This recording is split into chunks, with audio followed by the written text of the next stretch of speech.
Hi అందరికీ.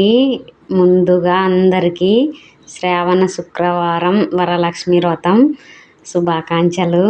ఇందులో నా పేరు కూడా ఉంది. నాకు ఇష్టమైన పేరు ఇది వరలక్ష్మి. నా పేరైతే పెళ్ళితో పాటు నా పేరు కూడా మారిపోయింది. పెళ్ళైనాక ఊరు మారిపోయింది, పేరు మారిపోయింది. ఇప్పుడు ఉత్త లక్ష్మి మాత్రమే. వరలక్ష్మి వరలక్ష్మి అని స్కూల్ పోయేటప్పుడు ఏడ చూసినా నా సంతకం బాగా పెట్టేదాన్ని నేను. ఇప్పుడు ఉత్త లక్ష్మి అనే పెట్టాల్సింది వస్తుంది. ఆడైనా కూడా వరలక్ష్మి అనేది తీసేసినారు. లక్ష్మి అని మాత్రమే పెట్టినారు. ఈరోజు మంచి రోజు అని చెప్పేసి కోడి ఒదిగేస్తున్నాం అనమాట. మంచిగా పిల్లలు లేపితే బాగుంటుందని మిషన్ పిల్లలు పూలు తెంపుకుంటారు. దండిగా కుట్టిస్తున్నాను అనమాట. మనమైతే ఈరోజు పూజ చేయడం లేదు, చేయకూడదని చెప్పేసి. లేకుంటే మామూలుగా నిత్య పూజ చేసుకునేదాన్ని, కాకపోతే చేసుకోలేదు, చేయకూడదని చెప్పేసి.